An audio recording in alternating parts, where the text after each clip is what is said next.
Shalom, soyez tous salués dans le puissant nom de notre Seigneur Jésus. Comme je le dis toujours, c'est le seul nom qui a été donné au-dessus de tout nom. Et c'est à ce nom que se trouve la puissance, c'est à ce nom que se trouve le pouvoir, c'est à ce nom seulement que l'on peut être sauvé, c'est à ce nom qu'on peut hériter de la vie éternelle, c'est à ce nom seulement qu'on peut obtenir le salut, c'est à ce nom seulement qu'on a la paix intérieure. Bien-aimés, en Jésus, croyant de Jésus, croyant des Saintes Écritures, soyez tous salués dans le puissant nom de notre Seigneur Jésus. Alors, j'aimerais aborder un sujet avec vous et j'espère que vous serez attentifs pour comprendre l'origine de certaines choses, l'origine de certaines religions qui se disent des religions de paix, qui se disent religions de Dieu. Alors, je vais sur la base pour que vous compreniez, est-ce que la religion est de Dieu? La question qu'il faut se poser au départ, c'est de savoir est-ce que la religion est vraiment de Dieu? La religion n'est pas de Dieu. C'est Dieu qui est allé vers Abraham. Parce que l'islam tire ses racines d'Abraham. Le christianisme aussi parle d'Abraham. Alors, qui du christianisme et de l'islam est dans la vérité? Pourquoi j'aborde ce sujet? Pour que vous compreniez quelque chose, pour essayer d'ouvrir l'esprit à ceux qui n'ont pas compris, ceux qui veulent comprendre, ceux qui cherchent la vérité, ceux qui veulent savoir qui est Dieu, ceux qui veulent connaître le véritable Dieu, s'il s'est manifesté et s'il y a eu des choses qui ont prouvé qu'il existe. Le Dieu des chrétiens s'est manifesté, il y a eu des choses qui ont prouvé qu'il existe. Il est venu lui-même en personne, il est mort sur la croix. Il a accompli des miracles pendant son vivant. Il a ressuscité des morts, il a guéri les paralytiques, il a guéri les malades, il a guéri les aveugles. Il a ressuscité Lazare après 3 jours dans le tombeau. Lui-même, il s'est ressuscité. Il est ressuscité des morts 3 jours après sa mort. Pour prouver à l'homme, pour prouver aux hommes qu'il est vraiment Dieu. Et il a vaincu la mort. Et nous sommes vainqueurs aujourd'hui grâce à lui. Grâce au sang précieux qu'il a versé à Golgotha sur la croix. Nous savons aujourd'hui que nous pouvons être sauvés au travers de son nom. Nous savons aujourd'hui que nous sommes sauvés, justifiés, sanctifiés au travers de ce nom. C'est le seul nom qui a été donné au-dessus de tout nom et c'est avec ce nom seulement que l'on peut être sauvé. Alors, l'islam. D'où vient l'islam? L'islam est une religion qui se réclame aussi d'Abraham. Mais quand nous regardons et quand nous sondons les Écritures, nous nous rendons compte que c'est Dieu qui est allé vers Abraham. Dieu, après avoir fait toutes choses, il a choisi un peuple et il a choisi une personne par qui son peuple devait commencer. Ça veut dire que pour que son peuple soit actif, il a choisi Abraham. C'est Abraham sur lequel lui s'appuie pour fonder son peuple. Le peuple de Dieu commence à partir d'Abraham. La sémence d'Abraham et la descendance d'Abraham selon Isaac, pas selon Ismaël. Alors, si tu te réclames d'Abraham et que tu n'es pas selon Isaac, tu n'es pas sémence de Dieu. Tu n'es pas le peuple de Dieu. Si tu es le peuple de Dieu, tu dois te réclamer de la sémence d'Isaac. Parce que Dieu n'a pas mâché les mots en disant que c'est de Isaac, c'est de Sarai que te sortira une prospérité qui t'est pure. Une prospérité qui t'est pure. Une prospérité qui t'est pure. C'est de Sarai que te sortira une prospérité qui t'est pure. La prospérité venant de Sarai là, c'est ce qui est pur d'Abraham. Et c'est cette prospérité qui est bénie. C'est avec cette prospérité que Dieu a établi une alliance perpétuelle. Celui qui est de l'islam se réclame de Ishmaël. Ismaël est le premier fils d'Abraham, fait avec la servante, sa femme esclave, Agar, l'égyptienne. Alors l'égyptienne, Sarai prit Agar l'égyptienne, sa servante, elle a donné à Abraham pour que Abraham eût au moins un enfant, pour qu'elle aussi, en tant que femme, croit avoir laissé une descendance. Parce que se voyant fort avancée en âge, elle s'est dit, si elle partait comme ça, sans laisser un fils à son Seigneur, à l'homme qu'elle a tant aimé, sans lui laisser un fils, il sera peut-être malheureux. Elle aura eu l'impression de ne pas avoir accompli son rôle sur la terre. Alors c'est comme ça qu'elle prit sa servante, elle donna à Abraham. Abraham alla avec elle. Et de cette union-là, naquit un fils, Ismaël. Ismaël avait 12 ou 13 ans quand naquit Isaac. Mais Isaac fut circoncis à 8 jours, comme Dieu l'avait dit dans ses préceptes à Abraham. Mais en ce qui concerne Ismaël fut circoncis à 13 ans. Ça veut dire que ce n'était pas dans les préceptes de Dieu, puisque Dieu avait établi une alliance avec Abraham. Et c'est ce que Dieu avait dit à Abraham qui devait se faire. Avec Ismaël, ça ne s'est pas fait. Et Dieu dit à Abraham, quant à Ismaël, je t'ai compris, dans ton affliction, je vais t'exaucer. Je vais le bénirai, je le donnerai aussi les choses de la terre. Mais il ne sera pas ma sémence. Ma sémence, c'est d'Isaac que te viendra une sémence, une postérité et une alliance perpétuelle après toi. C'est Isaac qui est le dépositaire, la base même de la chrétienté, de la foi chrétienne. Alors si quelqu'un te dit qu'il sort d'une religion et qu'il ne s'appuie pas sur Isaac, c'est de la magouille, c'est de la fausseté, c'est de l'usurpation, c'est de l'imposture. Si quelqu'un te dit qu'il croit en Abraham, alors il doit parler d'Isaac et Jacob. Abraham, Isaac, Jacob. Abraham, Isaac, Jacob. Il n'y a nul autre individu qui peut s'inclure là-dessus. Alors si Ismaël, si les musulmans aujourd'hui se réclament d'Ismaël, ça veut dire qu'ils sont des Arabes. Ismaël, né d'un père hébreu et d'une mère égyptienne africaine, la combinaison des deux là donne un fils arabe. Est-ce que vous-même vous comprenez bien le sens de ce que je vais vous faire comprendre? Un père hébreu, une mère égyptienne africaine donne un fils qui est arabe. C'est pas possible. Ça ne se fait pas. Ça veut dire qu'il y a quelque chose qui ne va pas. Il y a quelque chose qui ne tourne pas rond. Ismaël s'est exilé du côté des Arabes. Il a grandi là-bas. Il a fait des enfants là-bas. Il a fondé une famille là-bas. Et c'est de ces enfants, des petits-enfants, arrière-petits-enfants, qu'est venu Al-Muttalib. Al-Muttalib qui est le grand-père de Mohammed. Al-Qasim. Le vrai nom de Mohammed, c'est Al-Qasim. Alors, son grand-père, Al-Muttalib, mis au monde 10 fils. Parmi les 10 fils, il y avait un qui s'appelait Abdallah. Abdallah qui signifie esclave de Allah. Esclave de Allah déjà avant que Mohammed lui-même n'arrive. Il y a déjà un problème. Si c'est Mohammed qui a reçu le Coran descendant de Allah, pourquoi son père s'appelait Abdallah? Pourquoi le père de Mohammed s'appelait déjà esclave de Allah? Le père de Mohammed était déjà esclave de Allah avant que Mohammed ne vienne au monde. S'il était esclave de Allah avant que Mohammed ne vienne au monde, ça veut dire que Allah existait déjà avant que Mohammed ne vienne. Donc, on considère là-dessus que le Coran normalement existe avant, pas le Coran, Allah existe avant Mohammed. Mohammed vient seulement révéler ça au monde. Il vient imposer Allah, ce Dieu Allah au monde. Mohammed vient pour imposer le Dieu Allah au monde avec l'épée. Si vous regardez bien, Allah, comment on écrit Allah? C'est un serpent avec une couronne et une épée. Un Dieu qui a une épée et une couronne. Mais ce n'est pas une personne, c'est un serpent. L'image et la représentation de Dieu, de Dieu invisible. Nous là, nous sommes créés à l'image de Dieu. Est-ce que nos esprits sont comme des serpents? Est-ce que Dieu peut avoir l'apparence d'un serpent? Vous-même, même dans vos plus grands cauchemars, est-ce que vous pouvez imaginer votre Dieu serpent? Dieu a la forme d'un serpent avec une couronne et une épée. C'est pas possible. Si vous voyez un serpent, c'est le diable. Alors, celui qui vient après Christ est forcément l'antichrist, puisqu'il vient contredire ce que le Christ a dit. C'est l'antichrist. Voilà, c'est un peu ça. Maintenant, Mohammed lui-même, il hérite de tout ce que son grand-père a fait. Al-Muttalib. Son grand-père était un grand féticheur, un grand idolâtre. Alors Mohammed lui tire tout ça de là-bas. Mohammed vient d'une famille idolâtre. Lui-même déjà, quand tu regardes sa vie, ce n'est pas un exemple de vie.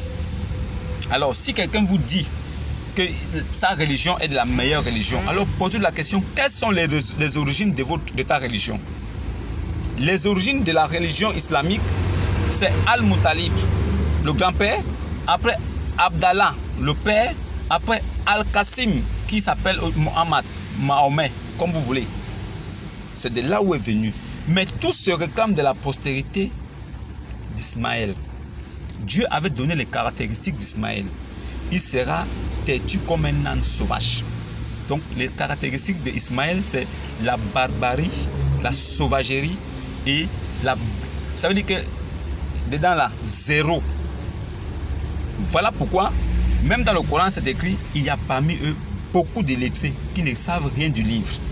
Et Allah leur a dit que s'ils ne comprennent rien, alors qu'ils viennent auprès des chrétiens que nous sommes pour être instruits. C'est de ça qu'il s'agit. Mais ils ne veulent pas. Ils disent que nous, on a fait d'un homme un Dieu.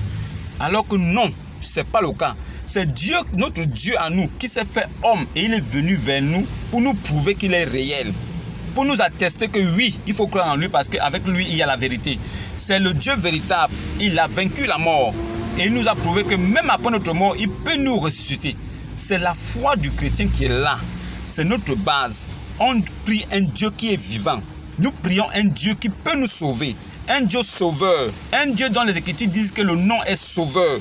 C'est le seul qui porte les attributs de sauveur avec Allah. Allah aussi est sauveur. Jésus-Christ est sauveur. Jésus-Christ, homme, sauveur, a la divinité, sauveur. Allah n'a jamais rien fait. Allah n'a jamais fait un seul miracle. Mohammed lui-même, il n'a jamais fait un seul miracle au nom de Allah. Allah n'a jamais parlé face à face avec Mohammed. Mohammed parlait avec l'esprit d'Ibril. L'esprit d'Ibril qui s'appelle l'ange Gabriel. D'Ibril, ce n'était pas Dieu. Dieu a parlé face à face avec Moïse. Dieu a parlé avec Jésus.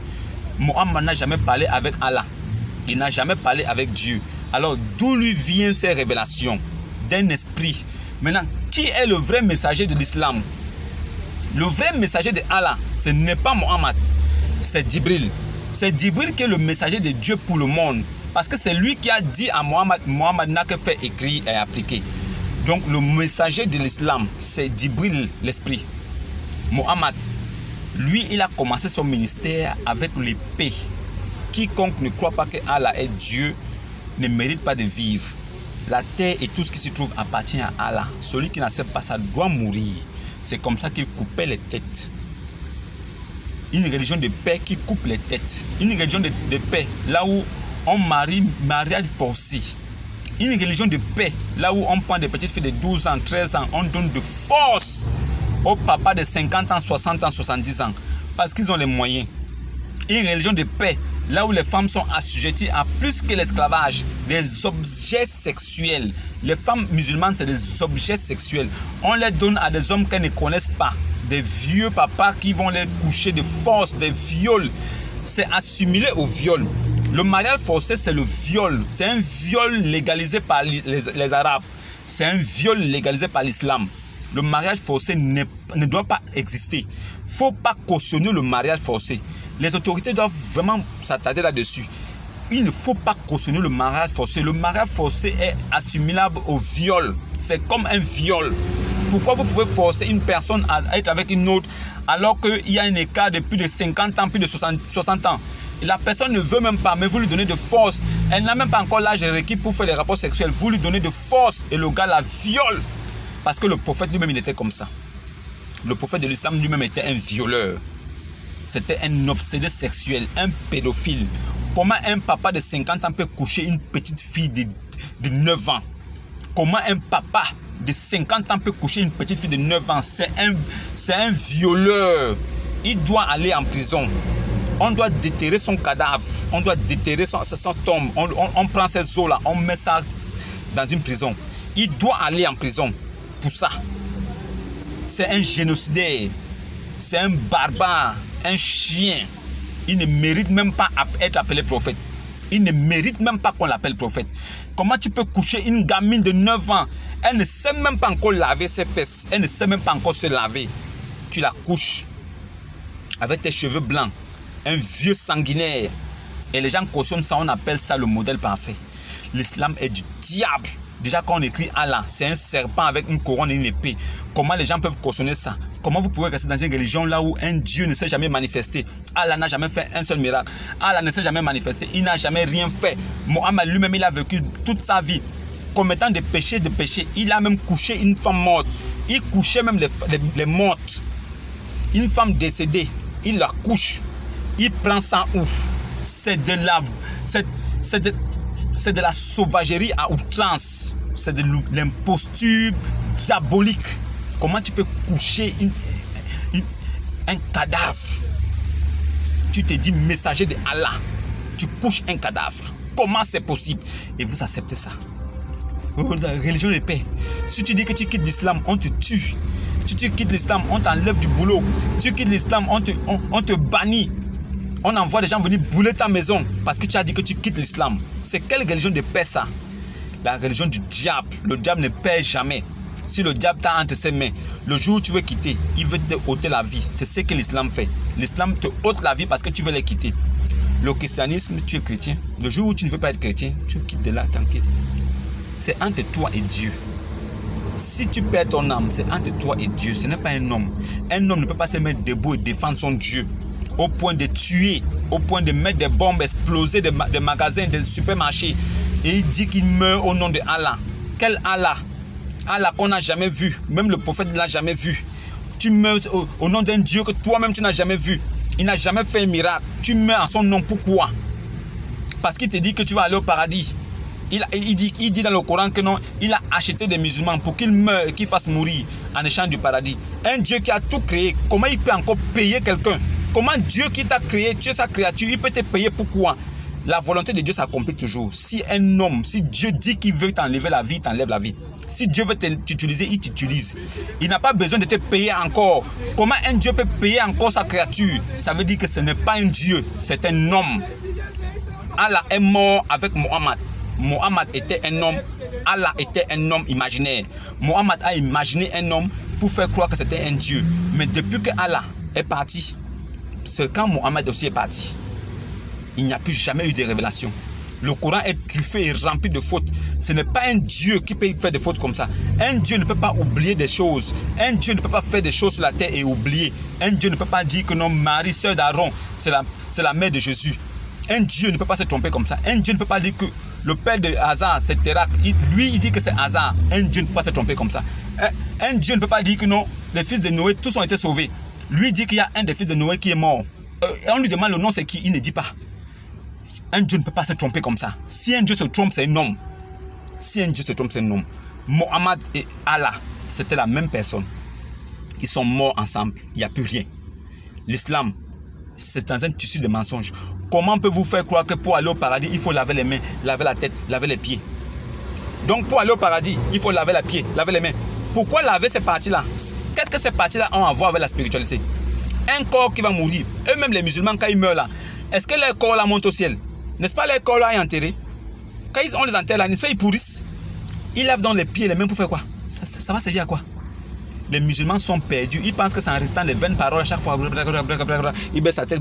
Ils pensent que c'est comme ça qu'on va être sauvé. La prière, la demande à ton Dieu là, ce n'est pas une récitation.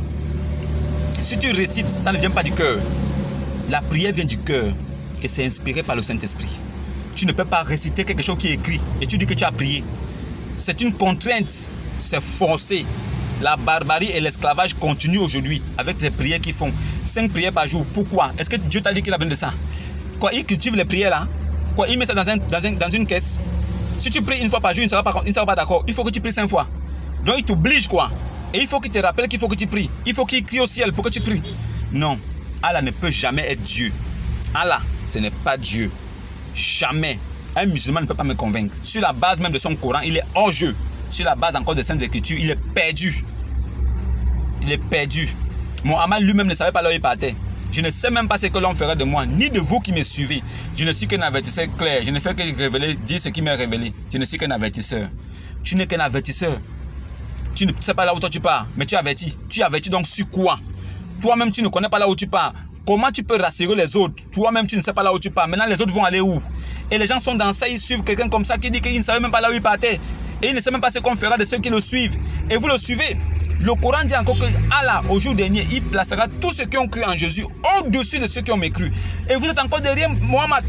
Allah dit encore que, Muslim 155, Allah dit que Jésus là, Issa, il reviendra pour juger les morts et les vivants. Mohammed sera où pendant ce temps? Mohammed sera où pendant que Jésus sera en train de juger les morts et les vivants? Il sera jugé aussi par Jésus. Musulmans, revenez à Jésus. Votre religion là n'est pas de Dieu. La religion d'abord n'est pas de Dieu. Musulmans là, c'est pas Dieu qui est là-bas. C'est pas Dieu. Revenez à Jésus. Pour le salut de votre âme, revenez à Jésus. Mohammed ne vous a rien garanti. Il vous dit que vous allez tous aller en enfer. Et c'est là-bas on va aller vous peser les péchés. Et après c'est là-bas on va vous enlever. C'est faux. L'enfer n'est pas une route, c'est une destination. Si tu pars là-bas, tu ne ressors plus. Allez-y demander à Abraham. Abraham va bien vous expliquer. Vous croyez en Abraham, non? Vous croyez en Abraham? Si vous croyez à Ibrahim, si vous croyez vraiment à Ibrahim, Abraham, allez-y lui poser la question. Est-ce que si on va en enfer, on peut ressortir? Il va vous répondre.